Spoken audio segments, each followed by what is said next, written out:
علیکم، welcome to my channel Urdu story. شادی ہوئی تو شوہر ہفتے بعد مجھے ہنی مون پر لے گیا۔ رات ہوئی تو ہم شنگریلا ہوٹل میں ٹھہر گئے۔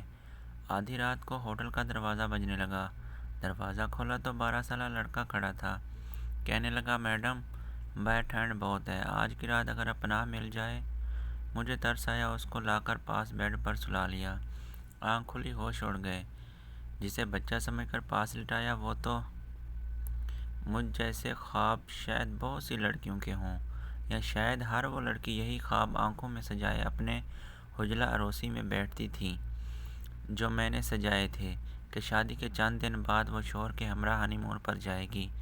رونمائی کی انگوٹھی پہناتے ہوئے جب اسد نے مجھ سے یہ کہا، ہم چند دن بعد ایبٹ آباد کے ٹور پر جائیں گے اور اس کے بعد کشمیر اور مانسہرہ بھی، یہ سن کر تو میری آنکھیں ہی چمک گئی تھیں۔ میں نے آج تک کراچی کے باہر کبھی نہیں دیکھا تھا، اس لیے مری ایبٹ آباد اور اسلام آباد، مانسہرہ اور وغیرہ جانا ایک حسین خواب جیسا تھا۔ دو دن میں ہنی مون کے ٹور کو خواب دیکھتے تھے، لیکن میری بری قسمت کہ جس دن ہمیں جانا تھا میری سات سیڑھیوں کے گر کے میرے شوہر بہن بھائیوں میں سب سے بڑے تھے، اس لیے وہ اپنی والدہ کو اس حالت میں چھوڑ کر نہیں جا سکتے تھے۔ پھر گھر کے واحد کفیل بھی تھے، کیونکہ میرے سسر کا انتقال ہو چکا تھا۔ میری ساس کے پاؤں کے فریکچر نے تو میرے جیسے ارمانوں پر پانی ہی پھیر دیا تھا، جو اپنا پورا سامان پیک کیے بیٹھی تھی کہ 15 دن اسد کے ساتھ یادگار بناؤں گی، سب جگہ گھوموں گی پھروں گی، سیلفیاں بناؤں گی، اپنی دوستوں کو جیلس فیل کرواؤں گی۔ سارا پلان ہی چوپٹ ہو گیا تھا۔ میں نے روتے ہوئے اپنا سامان بیگ سے نکالا تھا۔ 2 ماہ ساس کو بستر پر بٹھا کر ان کی خدمت کرتی رہی، لیکن دل میں میرے ابھی بھی ہنی مون کی حسرت باقی تھی۔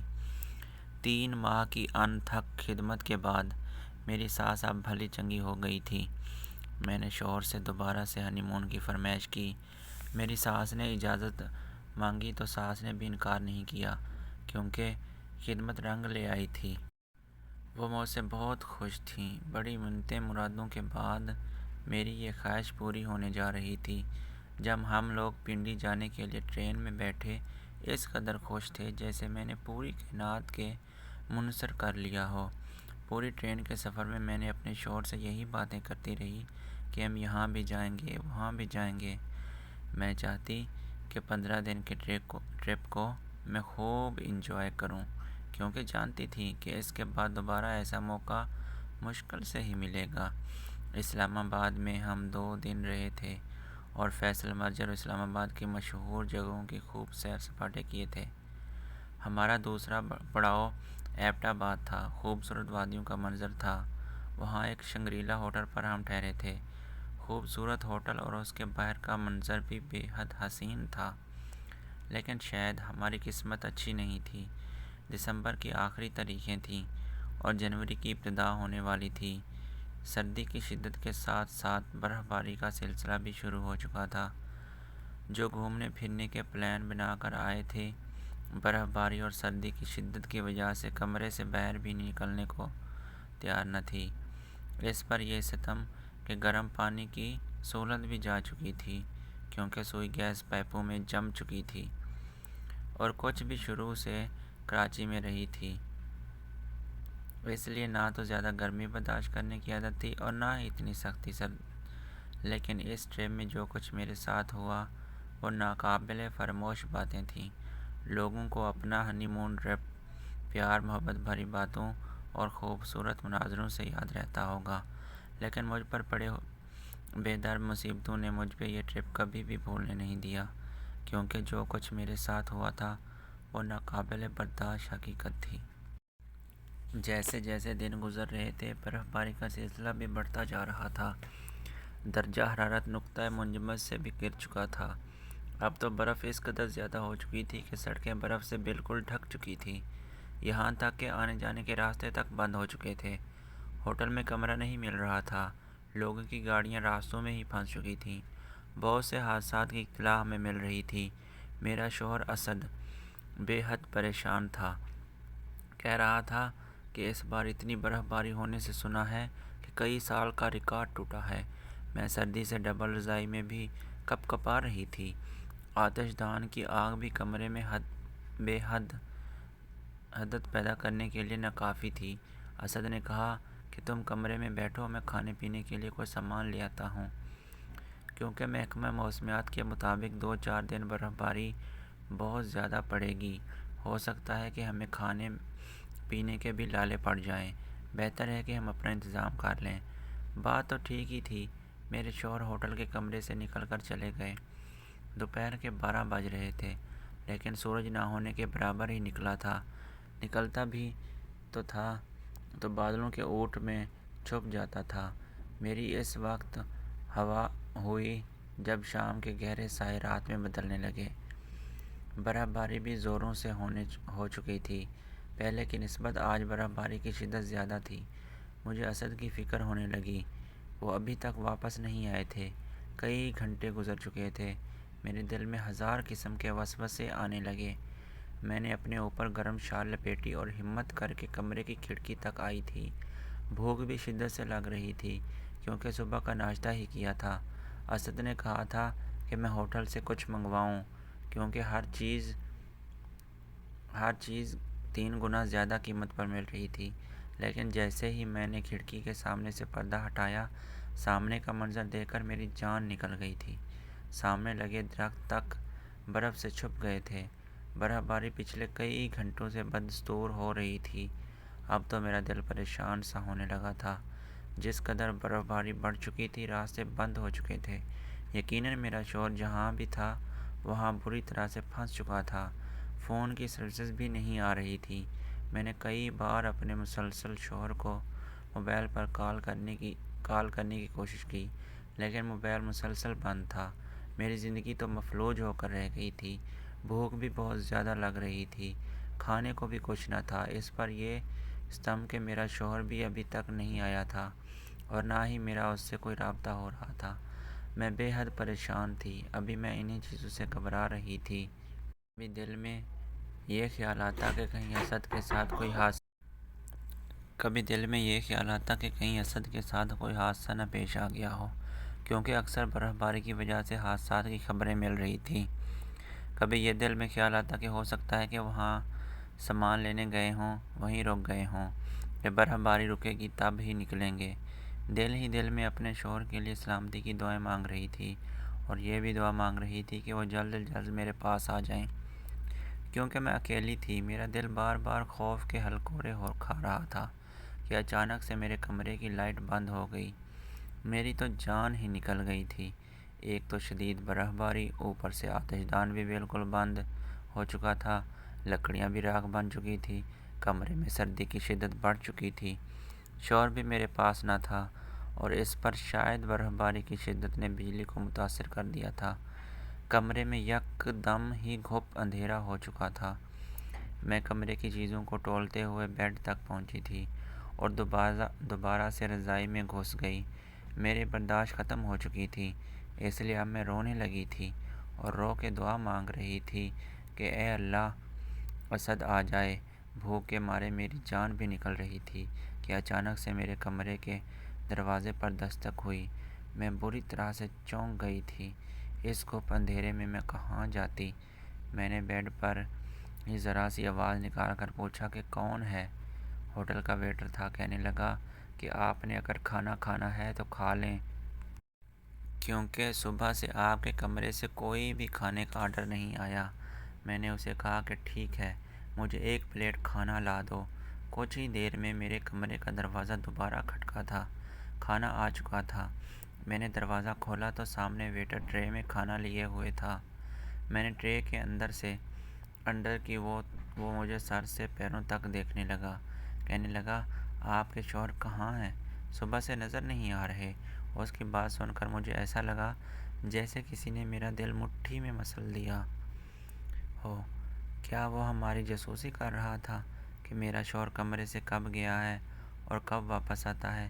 میں نے کہا کہ وہ کسی کام سے گئے ہیں، کچھ ہی دیر میں واپس لوٹ آئیں گے۔ میری بات سن کر وہ کہنے لگا کہ جتنی باہر برف باری ہو رہی ہے، تمام راستے بند ہو چکے ہیں۔ بی بی کھانا کھاؤ اور لمبی تان کے سو جاؤ۔ شوہر تمہارا صبح سے پہلے تو یہاں آ نہیں سکتا۔ مجھے ویٹر کا یہ انداز بہت ہی برا لگا تھا۔ میں نے دھڑلے سے دروازہ بند کیا۔ بمشکل ہی میں نے آدھا ہی کھانا کھایا تھا۔ بار بار اسد کے بارے میں سوچ کر مجھے جس قدر ڈپریشن ہو رہا تھا، مجھ سے کھانا تک نہیں کھایا جا رہا تھا۔ حالانکہ مجھے بھوک بڑی شدت سے لگی ہوئی تھی۔ موبائل کے کوئی سگنل آئے تو مجھے اسد کا میسج موصول ہوا کہ وہ راستے میں پھنس چکا ہے، صبح سے پہلے نہیں آ سکتا، لیکن پھر بھی وہ کوشش کرے گا۔ جیسے ہی راستے صاف ہوئے تو وہ جلد مجھ تک پہنچ جائے گا۔ میں جتنی پریشان تھی، اسد کا یہ میسج میرے اندر جیسے زندگی لے آیا تھا کہ وہ جہاں بھی ہے محفوظ ہے، بالکل ٹھیک ہے۔ بہرحال میں نے کھانا کھایا اور پھر اپنی رضائی میں گھس گئی اور آرام سے سونے کی کوشش کرنے لگی۔ ایک تو مجھے اکیلے سونے کی عادت بھی نہ تھی۔ پورا کمرہ خالی تھا اور اندھیرے میں ڈوبا ہوا تھا۔ صرف موبائل کی ٹارچ لائٹ تھی، وہ بھی بیٹری ختم ہوتے ہی گل ہو چکی تھی۔ مجھے ابھی نیند آئی ہی تھی کہ میرے کمرے پر بڑی زور سے دستک ہوئی تھی۔ میں ہڑبڑا کر اٹھ بیٹھی۔ رات کے اس پہر کون ہو سکتا تھا؟ شاید اسد واپس آ چکا تھا۔ یہ سوچ نے تو میرے اندر جیسے کوئی توانائی سی بھر دی تھی۔ میں نے جھٹ سے خود سے رضائی ہٹائی، گرم شال لپیٹی اور سردی کے مارے تھر تھراتے قدموں سے چلتی ہوئی ٹول کر کمرے کے دروازے تک پہنچی تھی۔ بنا پوچھے ہی میں نے دروازہ کھول دیا۔ میرے سامنے ایک 12 سالہ بچہ تھا جو بری طرح سے سردی سے کانپ رہا تھا۔ کہنے لگا، مجھے ایک رات کے لیے اپنے کمرے میں رکھ لو بی بی، ورنہ سردی کے مارے میں مر جاؤں گا۔ پہلے تو میں نے انکار کر دیا۔ میں بھلا کیسے کسی لڑکے کو اپنے کمرے میں رکھ سکتی تھی؟ پھر اسد بھی کمرے میں نہ تھے۔ اگر وہ ہوتے تو شاید میں یہ بھلا کر بھی دیتی۔ وہ بیچارہ میری منت سماجت کرتا رہا۔ میں مسلسل انکار کرتی رہی۔ وہ میرا دروازہ چھوڑ کر آمنے سامنے کے جتنے بھی کمرے تھے سب سے مدد مانگ رہا، لیکن کسی نے بھی اس کی مدد نہیں کی تھی۔ بڑا مایوس ہو کر وہ وہاں سے چلا گیا۔ میں دوبارہ سے اپنے بیڈ پر آ کر بیٹھ گئی، لیکن میرے دل میں یہ ملال سا ہوا لگا، وہ 12 سال کا بچہ میرا بھلا کیا بگاڑ سکتا تھا؟ اس ایک رات کی ہی تو بات تھی، بلکہ آدھی رات ویسے ہی بیت چکی تھی۔ صرف چند گھنٹوں کی بات تھی۔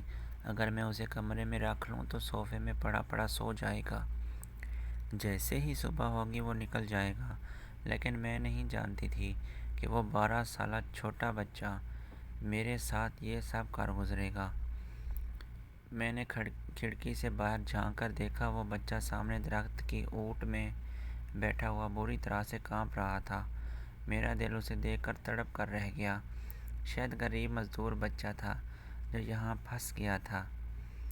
یہاں تو میں نے اسے کھڑکی سے ہی اشارہ کیے کہ وہ مجھے دیکھ لے اور پھر میں اسے اپنے کمرے میں آنے کا اشارہ کر دوں، لیکن وہ بچہ اپنے گھٹنوں پر بازو پھیلائے سکڑ کر بیٹھا، شاید سردی برداشت کرنے کی کوشش کر رہا تھا۔ میرے دل سے یہ خیال گزرا کہ اگر یہ مر گیا تو شاید میں کبھی خود کو معاف نہیں کر پاؤں گی۔ میں نے اپنی جیکٹ پہنی اور خود کو جتنا لپیٹ سکتی تھی لپیٹ کر اپنے کمرے سے باہر نکل گئی۔ جیسے ہی ہوٹل سے باہر گئی، سرد ہوا کے تھپڑوں نے مجھے کانپنے پر مجبور کر دیا تھا، لیکن مجھے اس بچے کا بچانا تھا، اس لیے موسم کی پرواہ کیے بغیر ہی میں ہوٹل کے باہر کھڑی ہو کر اسے بچے کو پکارنے لگی۔ اس وقت باہر بس ہوا کا ہی شور تھا۔ اس لڑکے کی نظر مجھ پر پڑ چکی تھی۔ میں نے اپنی طرف آنے کا اشارہ کیا۔ وہ اٹھ کر چلتا ہوا میرے پاس آ گیا۔ میں نے اس کا سرد ہاتھ پکڑے اپنے کمرے میں لے آئی۔ میں نے کہا، تم رات یہاں رہ سکتے ہو۔ وہ یہ سن کر خوش ہو گیا۔ میرے پاس کوئی بھی ایکسٹرا کمبل یا رضائی نہیں تھی۔ میں نے اپنی گرم شال اسے دے دی اور کہا کہ وہ صوفے پر سو جائے، لیکن وہ کہنے لگا کہ وہ آتش دان کے پاس قالین پر ہی سو جائے گا، وہاں اسے ٹھنڈ کم لگے گی۔ میں بھی مجبور تھی کیونکہ ڈبل رضائی بس میرے بیڈ پر ہی موجود تھی۔ وہ آتش دان کے پاس جا کر لیٹ گیا۔ میں بھی اپنے بیڈ پر جا کر لیٹ گئی۔ گرم رضائی میں مجھے بھی ٹھنڈ محسوس ہو رہی تھی۔ پھر وہ بچہ تو اتنی سردی میں بس ایک شال اوڑھے ہی لیٹا تھا۔ میں نے سوچا، چھوٹا بچہ ہی تو ہے، بیڈ کے ایک کونے میں سو جائے گا، مجھے اس بچے سے کیا خوف ہو سکتا ہے؟ میں نے اسے کہا، سردی بہت زیادہ ہے، اس لیے تم بیڈ پر آ کر ایک کونے میں لیٹ جاؤ۔ میرا یہ کہنا تھا کہ وہ فوراً سے اٹھ کر بیڈ پر آ کر لیٹ گیا۔ ڈبل رضائی میں بھی وہ کانپ رہا تھا۔